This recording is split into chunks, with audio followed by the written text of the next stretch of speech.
자, 7번의 기도 시리즈로 하는데 이것이 3월과 4월 저희가 2달에 걸쳐서 하게 될 겁니다. 물론 이제 팀이 오기 때문에 더 좋은 이유가 그 팀이 기도를 하기 위해서 오기 때문에 이번 기간 동안에 이런 것을 실제로 적용할 수 있고 또 돌파하는 것을 여러분들이 다 경험할 수 있게 되길 바랍니다. 여러분들이 어떠한 기도 제목을 가지고 살든지 간에 그래서 우리 첫 번째 기도의 목적, 오늘 기도의 목적을 하게 되는데 거기에 마태복음 6장 말씀과 그거를 꼽아 놓으시면 좋을 것 같아요. 그리고 누가복음 11장 1절과 2절 그리고 그 앞에 마태복음 6장 9절에서부터 또 함께 오늘 말씀은 6장 9절을 말씀을 놓고 보게 될 겁니다. 그래서 이 기간 중에 여러분들이 주기도문을 다시 한번 다 정리를 하면서 잘 외우시기를 바랍니다. 그리고 주기도문이 하나의 그냥 외우는 것이 아니고 여러분들이 익혀가는, 늘 기억하는, 그래서 그 의미가 무엇인지 생각하면서 기도할 수 있는 것이 되기를 바랍니다. 누가복음 11장을 먼저 펴놓도록 하십시다. 또 이제 다니엘서 10장도 볼 거기 때문에 그렇게 알고 계시고요. 누가복음 10장을 펴놓고 보시는데 우리가 일반적으로 영적인 예민함을 이야기하면은 영적인 것을 이야기하는 사람들을 들으면 상당히 많은 분량이 악령에 대한 이야기를 들어요. 사단의 공격에 대한 이야기를 들어요. 그리고 영적으로 예민하다는 사람들이 주로 얘기하는 것 중에 들려오는 것 중에 하나가 어디를 가니까 내가 머리가 아프더라. 하여튼 많았어요. 유럽 갈 때 그렇게 많았어요. 가는 데마다 아프대. 가는 데마다 귀신이 있고 당연하죠. 근데 그게 무슨 의미인지를 생각을 안 하고 단순히 그렇게만 하면 영적으로 예민할지는 모르지만 영적인 권세나 권위를 가지고 돌파하는 걸 할 줄 모른다는 겁니다. 만약에 여러분들이 일상생활에 오늘 내가 너무 영적인 공격을 받고 있어서 힘들어. 늘 모든 것이 영적인 공격과 마귀의 장난으로만 생각을 하고 산다면 내가 기분이 좋은 날은 마귀가 나를 가만 놔두는 날이 되는 거죠. 그러면 예수님은 어디 계시냐? 우리가 예수 믿는 사람으로 예수님을 영접하는 순간에 십자가에서 예수님 모든 걸 다 이루셨다 그랬는데 이루신 것을 인정 안 하는 것과 똑같은 겁니다. 밤낮 마귀한테 공격당해. 밤낮 힘들고 조금 기분 좋은 날은 마귀 덕에 기분 좋은 날이에요. 오늘은 날 좀 가만 놔두니까.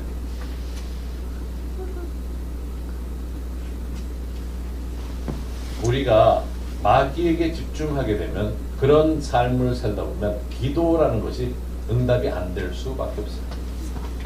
초점이 마귀로부터 피하는 것을 기도로 생각을 하고 내게 어려움이 있는 것을 피하려는 것이 기도지 하나님을 올바로 바라보고 나가는 것에 대한 것을 모르는 겁니다.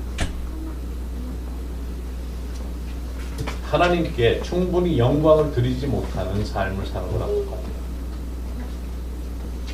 그래서 이번에 저희들이 주기도문을 통해서 기도에 대한 것을 보면서 여러분들 자신이 기도에 대한 것을 한번 정리를 해보시기 바랍니다. 이게 한 가지 흥미로운 것은 제가 기도에 대한 거를 이렇게 찾아보니까 어디도 기도에 대한 것을 자세히 가르쳐 주는 데가 없더라고요. 여러분들 기도 어떻게 배우셨어요? 교회에서 예수 믿으면 기도 어떻게 하라 그러는 거 그 코스가 있었어요? 아마 다른 거에 대해서는 세미나도 많고 한데 기도를 어떻게 해야 되느냐에 대한 세미나는 많지 않은 것 같아요. 왜냐하면 해봐야 사람들 별로 안 오니까. 중보기도 세미나는 하는데 기도를 어떻게 올바로 해야 되는지에 대한 거가 아주 많지가 않더라고요. 저 찾아보니까 생각보다 없더라고요. 기도에 대한 걸 찾아보니까.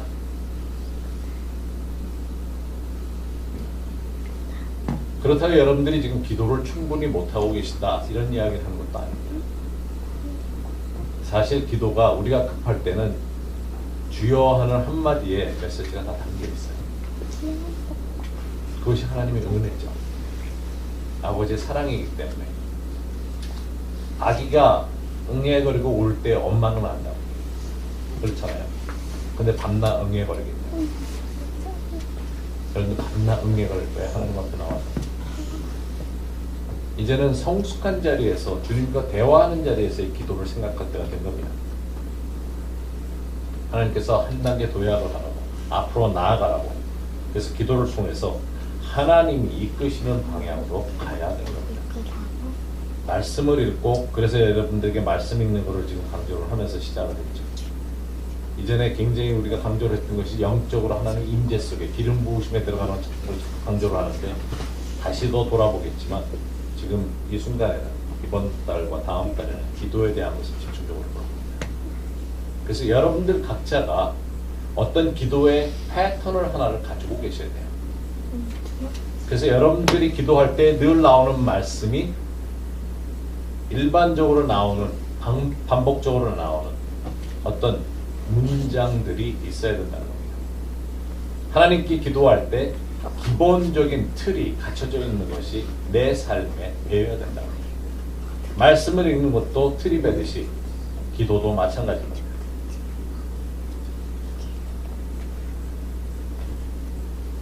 이제는 여러분들이 영적으로 예민한 단계에서 느끼고 깨닫는 거를 어떻게 기도를 해야 되는지 여쭤보면서 승화시키는 단계로 가야 된다는 겁니다. 예민한 단계는 영감의 단계예요. 그 다음 단계는 인정받을 수 있는 단계가 돼요. 그 위에 가면 열매 맺는 단계죠. 그러면 자, 이제 우리가 봐야 될 것은 성경에 이런 데가 있는가 하는 거죠. 누가복음 11장 말씀, 그래서 여러분들 가보시면 1절과 2절 보도록 하십시다. 1절에 예수께서 한 곳에서 기도하시고 마치심에 제자 중 하나가 여짜오되 주여, 요한이 자기 제자들에게 기도를 가르친 것과 같이 우리에게도 가르쳐 주옵소서. 제자들이 한 것을 우리가 해도 되는 겁니다. 다시 얘기해서 예수님, 내게도 기도를 가르쳐달라. 여러분들 그 기도 해보신 적 있어요? 예수님, 이것저것 도와달라 하는 기도 말고 기도를 가르쳐달라. 어떻게 기도해야 되는지를 가르쳐달라. 성경적으로 한번 해보자고요. 성경적으로 해보세요. 예수님, 내게 기도를 가르쳐달라. 그래서 여러분들 각자가 이번 기간 중에 어떤 기도의 패턴을 만들어서 내가 기도할 때는 늘 그런 기도의 틀 안에서 움직일 수 있게끔 한번 만들어 보세요. 기도문을 만들어 보세요. 근데 여기서 중요한 것은 사도들이 기도를 가르쳐 달라고 구하죠. 이것은 기도를 가르쳐 달라고 했을 때 예수님이 주기도문을 가르쳐 주시는데, 그것뿐만 아니라 매 순간순간 내가 받은 것, 하나님의 인도하심을 받는 것을 가지고 어떻게 기도해야 되는지 여쭤봐야 된다는 겁니다.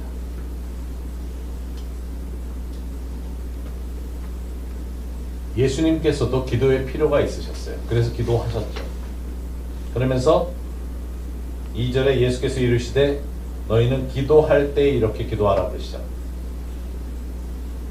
기도하게 되면이 아니고, 기도할 때, 기도하고 싶으면이 아니고, 언제든지 기도할 때는 이런 식으로 기도하라 그러면서 아버지의 이름이 거룩히 여김을 받으시면 나라가 임하옵시며, 그러면서 기도할 때 이렇게 기도하라 하면서 기도의 패턴을 이야기하는 겁니다. 이렇게라는 것은 how to, know how를 이야기해 주시는 거예요. 방법을 제시를 하시는 겁니다. 그래서 주기도문은 기도의 방법의 패턴을 만들어 주고 있어요. 방법적인 것을 구체적으로 표현하고 있습니다. 어떻게 해야 되는지, 어떻게 기도하는지. 그래서 정 기도하는 게 힘들면, 상황이 너무 어려워서 힘들면 주기도문 기도라도 하라고.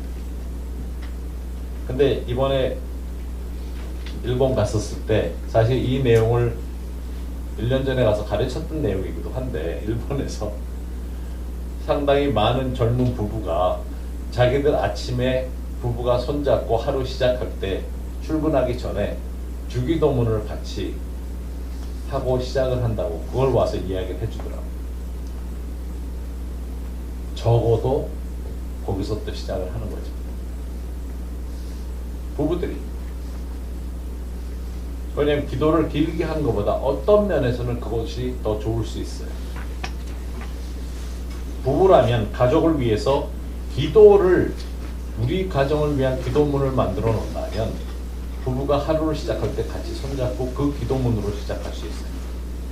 자녀들을 위한 기도문을 만들어서 축복의 기도문을 만들어 놓으면 아침에 하루를 시작하면서 자녀들과 손을 잡고 주기도문식으로 기도를 할 수 있어요. 어떻게 기도하는지를 여쭤보고 찾아야 된다는 거죠. 그래서 예수님께 기도를 어떻게 해야 되는지 가르쳐 달라고 그리고 그 방법대로 하는 거죠. 마태복음 6장 9절에 가십시오.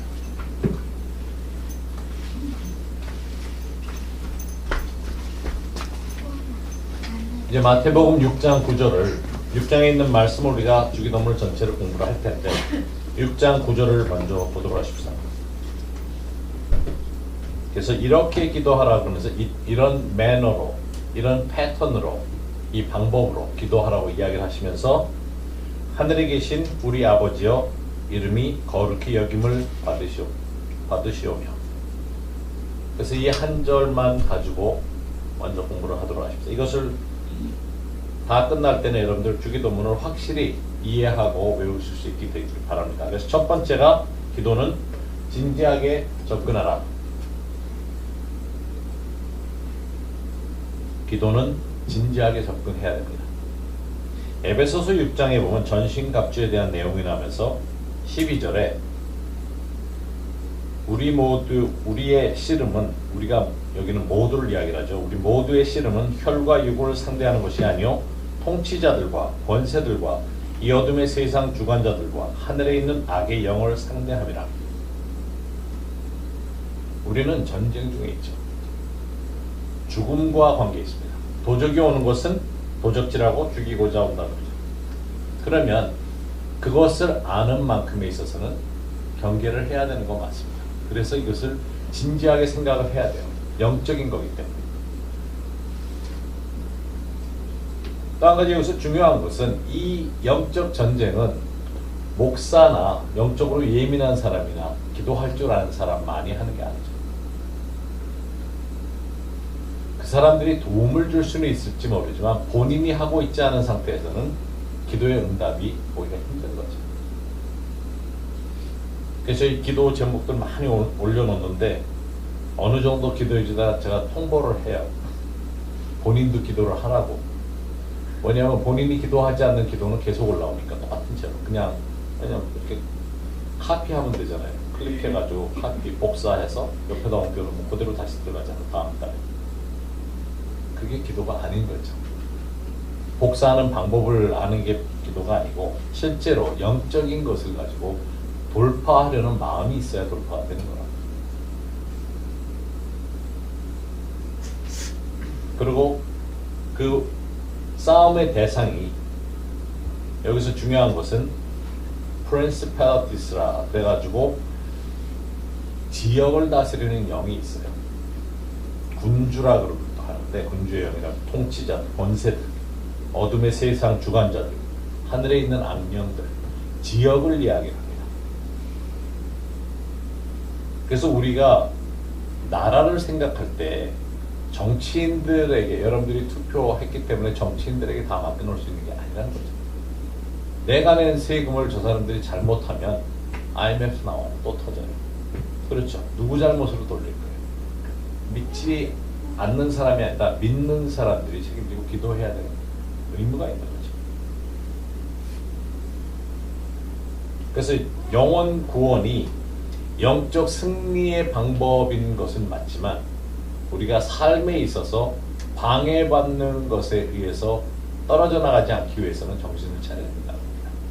진지하게 생각할 필요가 있습니다. 사단이 왜 이렇게 많이 공격하지 하고 거기다 초점을 맞추면 자꾸 늘어나요. 사단에게 초점을 맞춰주면 맞춰주는 만큼 공격 숫자도 많아지고 아주 셀 수 있게끔 계속 와줘요.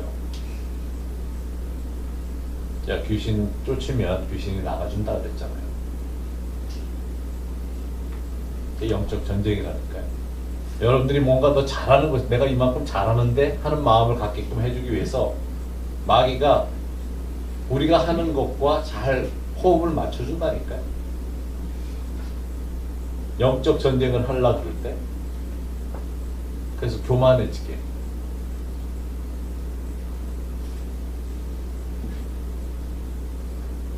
그래서 에베소서 아까 봤던 12절 말씀 그 뒤에 보면 16절에 모든 것 위에 믿음의 방패를 가지고 이로써 능히 악한 자의 모든 불화살을 소멸하고 하면서 믿음의 방패를 그때그때마다 높이 들어야 될 것을 이야기합니다.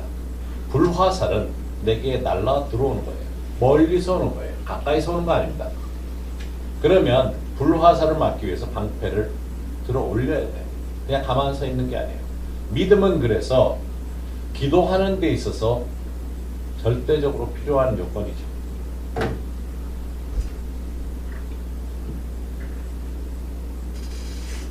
이제 영적인 방해가 무언가를 우리가 안다면 그것을 놓고 직접적으로 돌파하는 기도를 해야 되는 겁니다.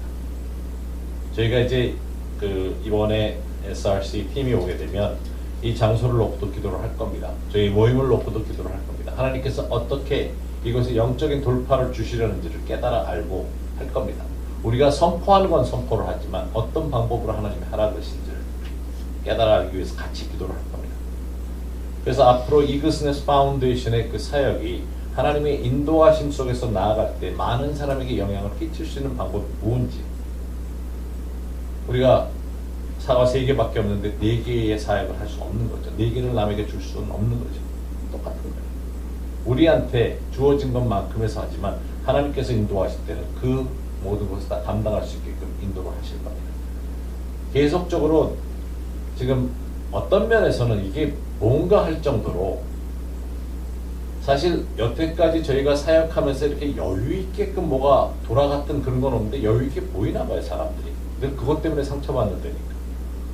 우리 뭐가 없는데 자꾸 뭐가 있다고 생각을 하고, 안 준다고 상처받고, 덜 준다고 상처받고, 매달 1,000불씩 후원해주면 좋을 텐데 안 해준다고 천불은커녕.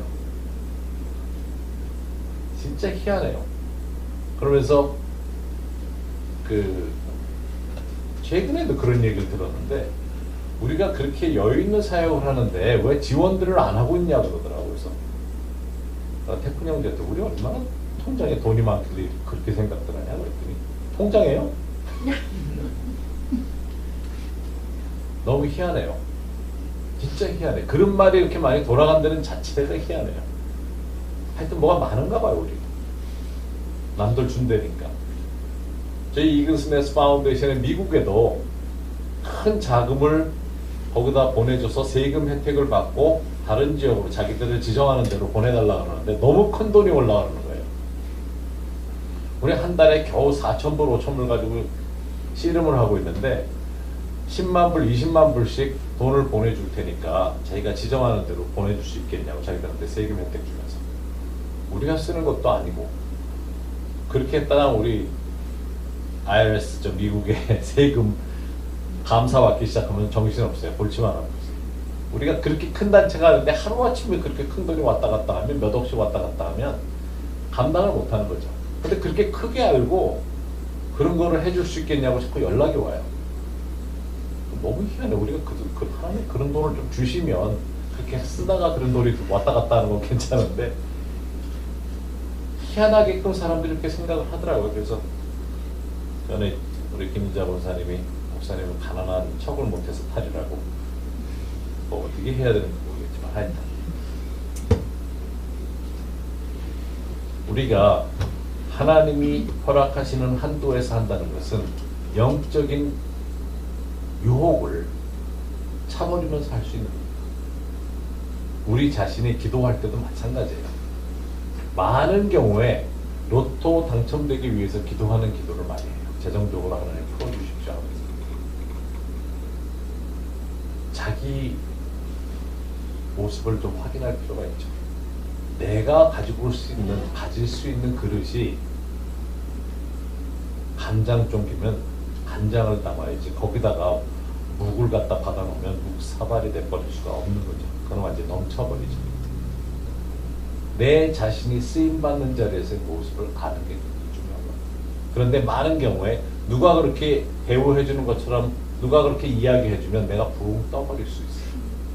그렇지 않은데도 불구하고 그거는 내가 할 수 있을, 그럼 내가 믿음이 없나? 그건 아니죠.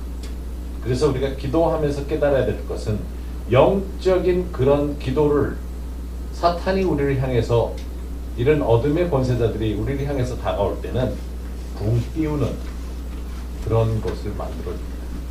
그래서 귀신이 나가지고 마치 내가 영적인 걸 뭘 할 때 응답이 오는 것을 착각하게끔 만드는 일들을 해요. 그래서 우리가 이거 정신 차리고 알아야 됩니다. 그래서 기도는 진지하게 우리가 다가가야 됩니다. 영적인 겁니다. 그러니까 다니엘서 10장 말씀 펴놓고 보시자 그랬는데 12절과 13절에 보면 아주 중요한 원칙이 여기 나오는 것이 있습니다. 다니엘서 10장 12절과 13절에 이 말씀을 우리 같이 펴놓고 보십시다. 그가 내게 이르되, 여기서 그가 하는 그는 천사, 다니엘에게 온 천사가 이르되 다니엘아 두려워하지 말라. 내가 깨달으려 하여 내 하나님 앞에 스스로 겸비하게 하기로 결심하던 첫날부터 내 말이 응답받았으므로 내가 내 말로 말미암아 왔느니라. 기도는 하는 즉시, 기도가 우리 입을 떠나는 즉시 응답은 옵니다.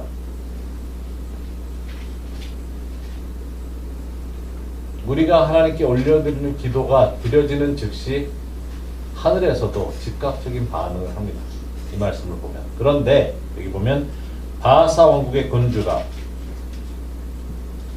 21일 동안 나를 막았으므로 내가 거기 바하사 왕국의 왕들과 함께 머물러 있더니 가장 높은 군주 중 하나인 미가엘이 와서 나를 도와주므로. 자, 21일이라는 숫자가 상당히 흥미로워요. 우리는 40일 금식을 하는데 사실 다른 나라 사람들 보면 뭔가 돌파를 위할 때 21일 금식을 합니다.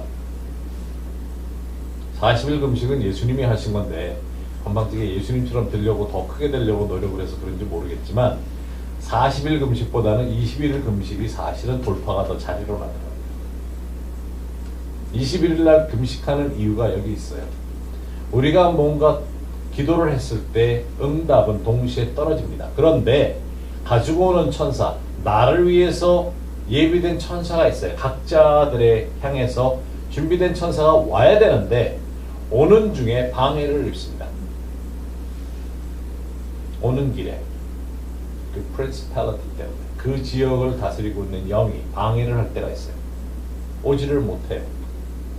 그러면 21일 동안 밀고 나가야 되는 거죠. 기도로서. 그러면 미가엘이, 천사장인 미가엘이 와서 도와줍니다. 여기 보면 겸비하여, 내가 깨달으려 하여 뭔가를 하나님 앞에서 돌파하려고 해서 스스로 겸비하고 결심하던 첫날 천사가 움직였어요. 그런데 동시에 떨어진 천사들이 자기들이 있는 영역, 내가 현재 거한 영역을 차지하고 있는 어떤 마귀가 방해를 하려고 드는 거죠. 그랬을 때 금식하고 기도하면서 21일 동안 밀고 나갔을 때 도움을 주는 천사장이 와서 해결책을 가지고 온 것을, 응답은 이미 21일 전에 떨어졌지만 온 것을, 깨달음을 주는 그것이 온 것이죠. 깨달음이 오는데 21일이 걸렸던 거죠. 그래서 20절과 21절과 아래 보면 그가 이르되 내가 어찌하여 네게 왔는지 내가 아느냐. 이제 내가 돌아가 바하사 군주와 싸우려니와 내가 나간 후에는 헬라의 군주가 이를 것이라. 오직 내가 먼저 진리의 글에 기록된 것으로 네게 보이리라. 나를 도와서 그들을 대항할 자는 너희의 군주 미가엘 뿐입니다. 여기 보면 각 지역을 담당하고 있는 마귀들, 군주들을 이야기하죠. 너무 정확하게 이야기를 하고 있죠. 그래서 우리가 이런 것을 생각을 할 때 특히 영적인 것을, 기도를 생각을 할 때 진지하게 생각을 해야 됩니다. 우리를 막고자 하는 영이 분명히 있는 것도 사실이에요. 그런데 두 번째, 우리가 이 지역의 영에 대한 것을 깨달아야 되는데, familiar spirit이라고 할 수 있는 것이 뭔가 하면, 우리가 잘 아는, 평소에 너무 잘 아는 영이 있어요. 마태복음 5장 8절부터 10절에 보면, 마가복음 5장 8절부터 10절에 보면, 이는 예수께서 이미 그에게 이르시되 더러운 귀신아 그 사람에게서 나오라 하셨습니다. 그러면서 이에 물으시되 내 이름이 무엇이냐 이르되 내 이름은 군대니 우리가 많음이니이다 하고, 군대의 막이 들린 여러분들 이 내용은 다 아실 거예요. 설교도 들어보신 적이 있고. 근데 그 내용이 중요한 게 아니라, 여기서 저가 답할 때 자기를 그 지방에서 내보내지 마시기를 간구합니다. 그 지방에서 쫓아내지 말라고 간구를 해요. 왜냐하면 내 땅이니까. 군대 귀신이 편안하게 있을 수 있는 곳이기 때문에 여기서 가라 그러지 마시라고, 쫓아내지 말아달라고. 그 지역을 다스리는 영이죠. 근데 군대니까 한둘이 아니고 이거는 하여튼 많아요. 많아도 무지하게 많아요.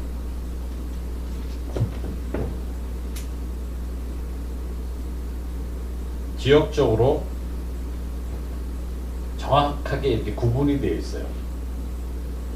여기도 저희 강남대로 저쪽 편에 건너면 서초구, 이쪽은 강남이죠.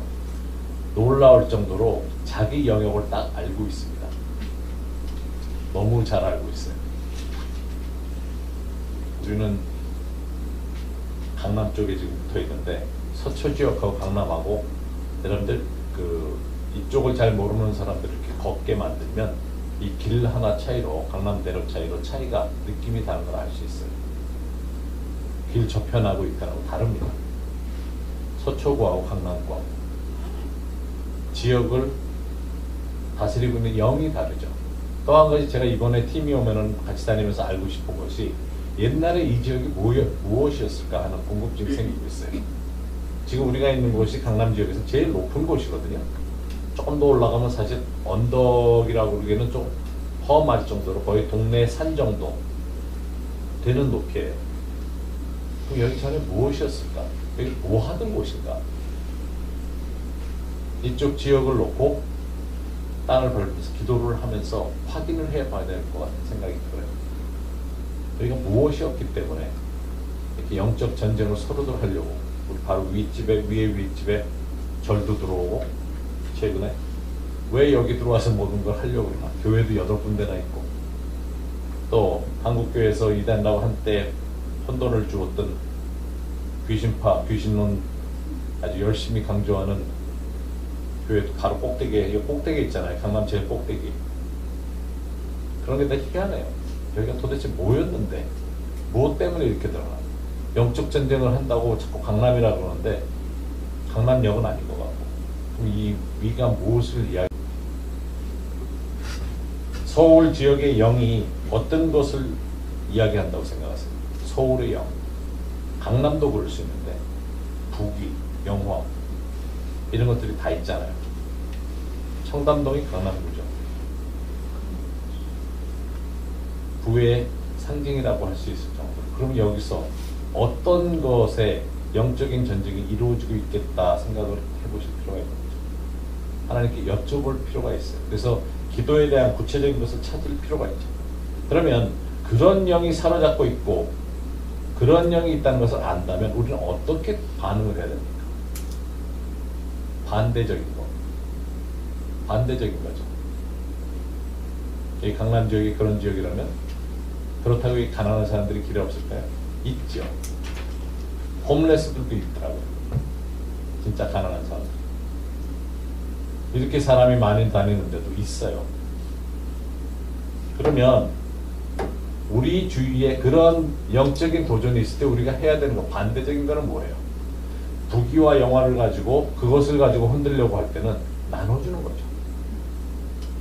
더 주는 거죠. 하나님께서 영적인 것을 공급하시는 데 있어서 가장 잘 쓰시는 것 중에 하나가 나눠주는 것 같아요. 남에게 주는 거. 힘든 사람을 향해서 주는 거. 제가 앉아서 잠깐 그 생각을 했는데, 차를 몇 대 줬더라 하는 생각이 한 23대인가 줬던 것 같아요. 아주 좋은 차가 아닌 차도 있었지만 꽤 괜찮은 차들도 있었어요. 볼보도 있었고 준 차들이 꽤 되는데 그 중에 한 가지 재밌는 게 뭐냐면 전에 한번 얘기했을 것 같은데 차가 필요한 선교사가 돌아왔는데 진짜 다 팔고 갔던 선교사가 돌아와서 아무것도 없어서 차를 줬는데 그 차가 50만 킬로 이상을 뛰었어요. 근데도 굴러다녀요. 도요다니까 가능하겠지만 도요다 코롤라. 하나님이 축복하면 근데 그 당시 차들이 진짜 그렇게 좋던 차들이 다들 굴러다녔어요. 꽤 오랫동안. 근데 영적인 돌파가 필요할 때 우리가 가장 소중히 여길 수 있는 것을 주는 것은 영적인 방법입니다. 방법이에요. 그래서 그것을 여러분들이 생각을 해봐야 되는데 이 familiar young에 대한 것이 바울이 적고 있는 것이 하나 재밌는 게 있습니다. 디도서 1장 5절에 보면 내가 너를 그레데 남겨둔 이유는 남은 일을 정리하고 내가 명한 대로 각성의 장로를 세우게 하려 함이니 하면서 디도에게 편지를 씁니다. 근데 그 아래 10절과 13절 보면 이게 바울이 얘기해요. 불순종하고 헛된 말을 하며 속이는 자가 많은 중 할레파 가운데 특히 그러하니 이 사람들을 어떤 사람들인지 아주 판단을 부정적인 거를 아주 너무 정확하게 이야기를 하면서 그들의 입을 막을 것이라 이런 자들이 더러운 이득을 취하려고 마땅하지 아니한 것을 가르쳐 가정들을 온통 무너뜨리는도다. 불순종하고 헛된 말은 결국은 가정들을 온통 무너뜨리는 일들을 만들어 와요. 이 헬라파 사람들이 주로 부와 권세 이런 것들을 좋아하던 사람들이에요. 그런데 그레데인, 크레테 그 작은 섬이지만 그리스 사람들 중에 크레테 사람들은 중에 어떤 선지자가 말하되 그러면서 크레테 사람들이 어떤 사람인지에 대해서 이야기를 합니다. 그레데인들은 항상 거짓말쟁이며 이게 그레데 사람이 얘기하는 거예요. 자기 민족이 자기에게 대해서 이야기해요. 그러면서 악한 짐승이며 배만 위하는 게으른 뱅이라 하니 이거는 부정적인 것 치고는 아니 민족을 향해서 나쁜 말이나 나쁜 말은 다 쓰고 있잖아요. 바울이 지금 얘기하면서 이 증언이 참되도다. 한 수 더 떠요. 그러면서 그러므로 내가 그들을 엄히 꾸짖으라. 이는 그들로 하여금 믿음을 온전케 하게 하고 하면서 이야기합니다. 이거는 그레데 사람인 선지자가 이야기했다는 것은 본인들에게 있어서는 아주 다 잘 알려진 내용이에요. 잘 알고 있는 말이에요. 자, 우리 민족은 어떻습니까? 우리는 뭐라고 우리 자신들을 이야기를 합니까? 우리 자라면서 그런 얘기 많이 들었잖아요. 우리는 뭐 모래알 같다는 거, 뭉쳐지지 않고 뭐 별 이야기가 다 있잖아요. 역전 뭐 여러 가지 이야기가 있어요. 자기들이 아는 자기들만의 자기 민족을 향해서 이야기하는. 네덜란드 사람들은 그러더라고요. 치즈 헤드라고. 치즈 머리래. 그래서 냄새가 나서 그런 거죠. 각자 자기를 향해서 비하하는 어떤 내용들이 있어요. 잘 알기 때문에. 근데 실제로 이 그레테인들이 그렇다는 말은 이 선지자의 말이 한 600년 동안 그렇게 내려오던 말이래요. BC 600년 전에부터 내려오던 말이래요. 지금도 그 말을 쓴대요. 그 정도. 자기 민족을 향해서 그런 얘기를 하는 거죠. 우리도 그런 것을 가지고 있듯이. 그렇지만 그것을 우리가 굳이 믿을 필요가 없는 거죠.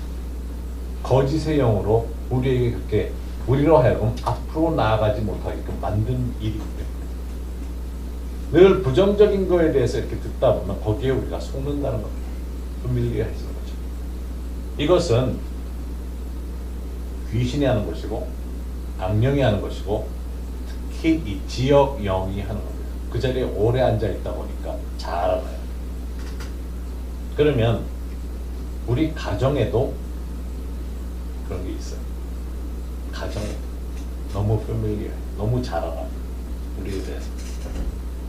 그러다 보니까 제 아내가 그런 처제가 그런 얘기를 한 번 하더라고요. 우리 가족은 사업하면 다 망해서 자기들은 아무것도 안 한다는 보통 까먹고 있는 거 가지고. 그게 어디서 나온 얘기예요? 하는 사람마다 다 망했냐고. 그렇지도 않은데 그런 얘기를 해요. 그게 자기 가족을 묶는 거죠. 묶고 있는 거예요. 그 거짓을 믿어주면 어떤 권세를 우리가 주는 거죠? 우리 자신을 마귀의 모든 말에 다 집어넣는 거예요. 그래서 부정적인 얘기를 통해서 생사람 잡는 거예요. 쉽게 얘기하면. 쟤는 태어났을 때부터 허약해. 쟤는 태어났을 때부터 저 집안은 망하는 집안이에요. 그럼 여태까지 어떻게 살아왔냐고. 지금도 살고 있는데. 그런 말 자체에서 내 자신이 받아들이면서 마저 그렇게 해버렸을 때는 그 밑으로 자신을 집어넣는 거예요. 저 집안에는 대대로 암이 있어. 끊어버리는 것을 모르는 거죠. 크리스찬이면 끊어버려야 되는데 그냥 나도 앞으로 암으로 죽을 거야. 아멘 하고 살아요. 그게 축복이라고 생각을 해요. 이해하시겠어요? 왜 기도에서 우리가 진지하게 다가가야 되고 특히 이렇게 잘 아는 영역에 있어서 우리가 조금 조심을 하고 나가야 된다는 것입니다. 거짓의 영역입니다. 거짓의 영역. 만약에 그런 것이 사실이라면 그냥 넘어가 받아들이는 게 아니고 하나님 앞에 잘못되어서 그랬다면 회개하고 그것이 그리스도의 보혈로 이 시간부터는 끊어져서 더 이상 이 저주가 우리의 머릿속에서부터 존재하지 않게끔 끊어버리는 기도를 하면 되는 거죠. 그래서 모든 걸 바꾸는 거죠. 왜냐하면 십자가에서 예수님 모든 걸 다 이루셨기 때문에 끝내셨기 때문에 더 이상 그것에 묶일 필요가 없는 겁니다. 세 번째, 첫 번째가 기도를 진지하게 생각하라. 두 번째가 밀레의 영이었는데 세 번째는 기도를 진지하지 않게 접근하라. 너무 진지하게 하면 기도로 인해서 부담만 가져요. 부담 때문에 기도를 제대로 하지도 못합니다. 근데 또 기도를 생각하니까 제가 어느 순간에 한번 그런 생각이 든 적이 있어요. 내가 지금 기도를 하나? 좀 등한시하는 거 아닌가 하는 생각이 들었어요. 그래서 내가 왜 등한시하고 있지? 하는 생각을 했더니 기도를 안 한다는 그런 의미가 아니라 부담을 느끼고 있으니까 기도가 안 되더라고요. 부담을 많이 느끼니까 기도하기가 싫어져요. 자꾸 내가 하던 기도 영역에서 뭐가 자꾸 많아지니까 어느 순간부터 슬슬 부담이 오기 시작을 해요. 그래서 이 사람 저 사람들 위해서 기도 다 해주면 좋겠는데 선을 그어야 되겠더라고요. 지난번에 우리 그래도 밴드에 있는 사람들 다 기도해줘야지 그러고 보니까 148명이에요. 그래서 기도를 하려고 그랬더니 짧게 하는데도 4시간이 넘게 걸리더라고요. 그래서 안 하기로 했어. 너무 부담스러웠어. 아예 안 하기로 했어. 그랬더니 마음은 편해요. 안 한다 생각하니까. 그래서 이제 한우리만 거기는 30명이니까 거기만 해야 되겠다는 생각을 하는 거예요. 너무 많아지니까 부담으로 와요. 사실 기도가 짐이 되고 부담이 된다는 것은 기도에 응답이 오지 않는다는 이야기거든요. 만약 내가 기도하는데 기도가 부담으로 남아있다는 얘기는 나는 기도를 제대로 안 하고 있다는 얘기를 된다. 이걸 설명을 드리면 우리가 물론 화요일날도 중보기도 하고 목요일날도 하는데 하다 보면 어떤 기도가 계속 반복적으로 이렇게 오는 거 보면 짜증나요. 그래서 제가 본인들은 기도 안 하면서 기도 제목만 갖다 던져놓는 것 같은 그런 기분이 자꾸 드는 거예요. 기도는 영적 짐을 내려놓는 거예요. 기도라는 의미에 중요한 거는 영적 짐을 내려놓는다는 의미가 있어요. 부담이 된다는 것은 영적 짐이 쌓인다는 거죠. 그래서 기도가 안 되는 거죠. 그 이야기는 기도를 하지 않고 있다는 얘기와 같아요. 기도 시간은 같지만 열심히 그 시간은 채우지만 실제로 기도가 안 되어지고 있다는 얘기와 같다는 얘기예요. 기도 시간을 갖는다고 해서 골방에 들어가 앉아있는다고 해서 기도를 하고 나오는 게 아니라는 거죠. 부담만 가지고 고민만 하고 묵상하다가 끝나는 거예요. 기도가 짐을 내려놓는 거라면 그 자리를 떠나는 순간에 부담이 없어야 되는 거죠. 짐이 없어야 되는 거예요. 그래서 기도의 자리는 문제를 주님 앞에 내려놓고 나오는 곳이지 십자가를 대신 짊어지는 곳이 아니에요. 거기는 예수님이 이미 하신 해결을 해놓은 장소에 가는 거지. 그래서 여러분들이 기도를 마치면서 특히 중보기도 아니면 나 자신을 위한 기도, 가족을 위한 기도를 하고 나서 부담이 아직 있다면은 내가 믿음으로 하나님 앞에 올려드리지 않았기 때문일 수 있어요. 20일 동안 금식하면서 기도하면서 문제를 돌파하려고 한다면 기도한 첫날 응답이 오기 시작을 했다고요. 방해하는 요소는 있을지 모르지만 그러면 씨름을 해야 되는 거죠. 그만큼 중요하면. 그런데 기도를 하고 주님 앞에 나간다 하면서도 그 기도 제목을 묵상을 하죠. 묵상하는 방법은 어떡하지? 계속 하다 보니까 그냥 머리에서 맴돌고 있어요. 하나님 앞에 드리질 못하고. 골방에 주님과 1대1로 앉아가지고 주님 내 문제가 지금 이렇고 기도를 하는데 1시간 동안 기도하다가 하나님 마치 주님이 아무것도 모르는 것처럼 구체적으로 설명 잘하잖아요. 이게 왜 이렇게 됐고 내가 이 모양이라서 이렇게 만들다 보니까 이 결과가 이렇게 왔고 하면서 구체적으로 설명을 다 해요. 하고 나서 이렇게 보니까 예수님이 계속 보좌에만 앉아 계세요. 예수님 거기 계속 앉아 계실 거예요? 이게 해결 안 하실 거예요? 그럼 내일 다시 봬요. 도로 가지고 나와. 그것도 내일 가가지고 그 다음날 가가지고 열심히 또 기도를 해요. 저한테 관심 없어요 지금? 그거는 기도가 아니고 그 자리에 가서 염려만 하고 있었던 거죠. 내 머릿속에서 계속 빙빙빙빙 도는 게 염려죠. 빌립보서 4장 6절에 보면 아무것도 염려하지 말고 다만 모든 일에 기도와 간구로 너희 구할 것을 감사함으로 하나님께 아뢰라. 그래서 기도의 반대는 기도 안 하는 것이 아니라 염려입니다. 믿음의 반대는 두려움이라고 했죠. 기도의 반대는 염려예요. 걱정, 근심입니다. 그래서 기도를 하고 안 하고 간에 여러분들이 지금 스트레스나 염려와 근심이 많다면 기도에 전혀 방향을 잡지 못하고 있다는 것 같습니다. 알 수 있는 방법이겠죠. 베드로전서 5장 7절에도 너희 염려를 다 주께 맡기라.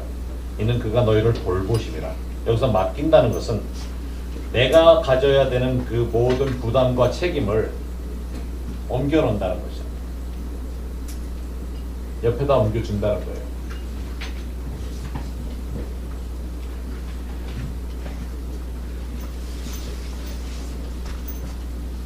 우리는 창조될 때부터 무거운 짐을 가져다 예수님 발 앞에까지만 갖다 놓은 거로 창조됐어요. 그거 들고 다니라고 창조된 거 아니에요. 그래서 기름 부으심이 우리에게 도움이 주는 게 뭡니까? 어깨에 매는 멍에를 꺾어버릴 수 있는 축복을 안겨주죠. 왠가 하면 하나님을 향해서 거룩함으로 선별된 자리에 가 있는 자들은 염려를 내려놓게 되기 때문에 그래요. 이제부터 하나님께서만 쓰시겠다고 그러는 것이 기름 부어 세우는 거죠. 이전에는 집에서 쓰던 질그릇이었는데 기름을 발라서 이제부터는 성전용으로만 쓰겠다는 거예요. 그랬기 때문에 기름 부으심이 귀한 겁니다. 그러면 더 이상 그 질그릇은 성전 밖으로 가지고 나갈 수가 없어요. 내 자신이 성전용으로만 선택됐기 때문에 성전용으로만 써야 되는 겁니다. 근데 거기다가 이상한 거 닮으려고 그러니까 기도도 응답이 안 되고 뭔가 내가 지금 신앙생활을 하는 것 같은데 영적으로 분명히 내가 성숙해 가고 있는 건 맞는데 돌파가 안 되는 이유가 바로 그 이야기죠.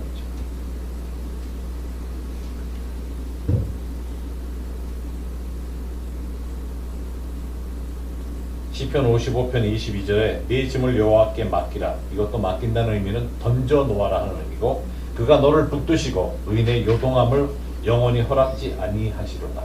이 말씀을 보니까 너무 좋은 거예요. 의인이 요동치 않게 하신다고. 염려를 던져 놓으면, 짐을 던져 놓으면, 주님께만 온전히 갖다 놓으면 주님께서는 그 의인이 좌로 가든 우로 가든 흔들리지 않고 제대로 갈 수 있게만 해주신다는 거예요. 주위 상황이든 어떤 문제든 상관없이. 이게 너무 감사해요. 그렇다고 걱정되는 일이 안 생긴다? 뭐 어려운 문제가 없다? 당신은 문제 하나도 없는 사람이야.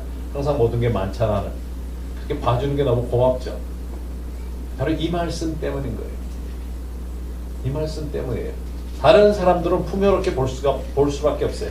의로운 사람으로 볼 수밖에 없어요. 하나님이 요동치 않게 해주신 것으로 볼 수밖에 없는 거죠. 주님 앞에 다 던져놓았기 때문에.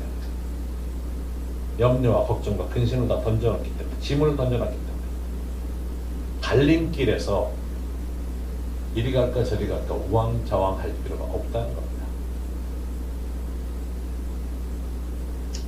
그래서 결론적으로 이 말씀을 마무리하면 우선 기도를 부담을 가지고 나아가지 말아야 합니다. 기도라는 자체에 있어서. 그렇지만 에베소서 6장 말씀대로 어둠의 권세자들과 영적인 싸움에서는 우리가 진지하게 들고 나가야 되는 것을 또 깨달아야 되는 거죠. 골로새서 2장 10절에 보면 너희도 그 안에서 충만하여졌으니 그리스도 안에서 예수 안에서 충만하여졌으니 그는 모든 통치자와 권세의 머리시라. 예수님이 모든 이런 영의 그 위에 앉아 계시다는 거죠. 예수님만이 나의 주님이시기에 모든 것을 이겨낼 수 있는 겁니다. 이미 이기신 분이기 때문에.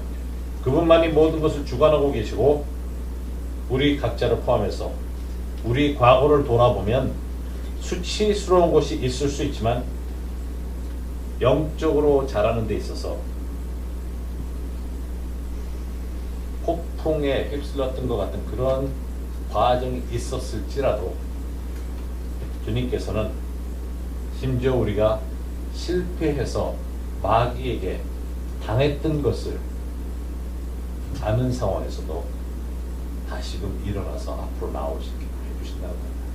그래서 우리 모두는 마귀의 공격의 대상이 될 수 있다는 것을 기억을 해야 돼요. 전쟁이니까 대적이 우리를 가만 놔두지 않는 것은 맞아요. 그 공격은 우리의 과거를 들추면서 올 때가 사실은 제일 힘들어요. 우리의 과거를 들칠 때 사실은 내가 제일 약해질 수 있어요. 그렇지만 나는 하나님 앞에 나가기에 부족함이 많은 존재지만 그리스도의 보혈로 이미 정결케 됐고 예수님께서 나를 인도하신다는 것을 깨달아야 합니다. 그러면 염려를 내려놓고 기도를 할 수가 있어요. 그래서 여러분들이 영적인 공격을 이기는 나만의 기도를 만들어야 된다는 겁니다. 그래서 여러분들이 기도할 때마다 어떤 패턴이 저 사람은 기도할 때마다 늘 저 문장을 쓰더라 하는 게 나와야 돼요. 괜찮아요. 좋은 거예요. 그렇다고 아브라함의 하나님부터 시작하려는 얘기 아니고 기도하려니까 또 문제가 좀 심각해지면 천지를 지으사하면서 창세기 1장 1절로 돌아가는 게 아니고 그러나 내 기도 중간에 주님만을 믿는 것에 대한 하나님께 영광 돌리는 것에 대한 어떤 센텐스가 문장이 늘 따라올 수 있는 기도문이, 패턴이, 방법이 나에게는 있어야 된다. 그래서 내 입에 붙어 있어야 돼. 기도할 때마다 나오는 그런 패턴이. 어떤 공격적이고 마귀를 붙으려고 하는 그런 내용이 아니라 하나님 아버지께만 영광을 돌리고 예수 그리스도의 보혈과 십자가를 찬양하고 성령이 함께 해주시면서 나로 하여금 승리할 수 있게끔 이끌고 계시다는 것을 늘 반복적으로 이야기할 수 있는 그 문단이 내게 붙어 있어야 된다는 거죠. 기도할 때마다 따라 나올 수 있는. 요한계시록 4장 11절에 우리 주 하나님이여 영광과 존귀와 권능을 받으신 것이 합당하오니 주께서 만물을 지으신지라 만물이 주의 뜻대로 있었고 또 지으심을 받았나이다. 얼마나 좋아요. 이런 내용을 여러분들이 쓰시라는 거예요. 여러분들이 입에 붙게끔 내 것으로 만들라고요. 그래서 내 기도가 되게끔 내가 기도할 때마다 이런 문장도 성경에 있는 것을 가지고 기도할 수 있게끔. 그래서 이 시간 우리 같이 기도하십시다. 파워포인트에 제가 기도를 간단하게 올려놨는데 우리 이 기도를 함께 읽으시면서 기도하도록 하십시다. 그래서 여러분들 모두가 내 기도문을 하나씩 만들 필요가 있어요. 그래서 가끔 뭐 연초에도 좋고 생각날 때 만들어도 좋은데 너무 길지 않게 성경 구절을 읽을 때 읽는 그 구절이 좋으면 그 구절을 가지고 만드세요. 바울의 기도 중에 내가 너희를 위해서 이렇게 기도하노라 하면서 바울이 만들어 놓은 내용이 많아요. 그러면 짧은 거라도 기도문이 만들어지는 거죠. 그때마다 달라질 수 있어요. 그러면 그걸 가지고 기도를 선포를 하는 거죠. 그런데 기도문을 만들면 뭐가 좋은가 하면 중언부언하지 않아요. 여러분도 혼자 기도하다 보면 똑같은 말 계속 반복해요. 그렇지만 기도문을 만들어 놓으면 중요한 것들이 딱 들어가 있는 거고 괜히 흐뭇해요. 짧은데도 불구하고. 그래서 여러분들 각자가 그것을 만드시고 한번 해보세요. 내 자녀들을 위해서 기도할 때 기도할 제목이 막막하면 도리어 하나를 잘 만들어서 내 아이를 위해서 이름을 적어놓고 기도문을 선포를 하시자. 매번. 어느 정도 하다 보면 또 새로운 거로 하고 싶을 때가 있어. 왜냐면 똑같은 거 계속 한 10년 하다 보면 재미없거든요. 10개월 해도 재미없거든요. 그러면 새로운 걸 또 만들겠죠. 근데 버리지 말고 계속 가지고 계세요. 냉장고에다가 프린트해서 딱 붙여놓으시라고. 볼 때마다 그를 읽으시라고. 그것이 중언부언하면서 제대로 기도 못하는 것보다 낫죠. 그래서 이 시간 이것을 함께 읽으면서 기도하도록 하십시다. 시작. 나의 주 하나님이여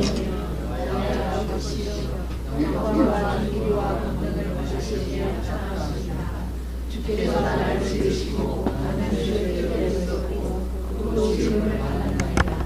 나를 원하사 오직 주님만을 위해서 살게끔 만드셨나이다. 나의 영광을 드러내는 사랑과 공격이 개의치 않고 오로지 주님만을 찬양하며 나아갑니다. 주께서 나를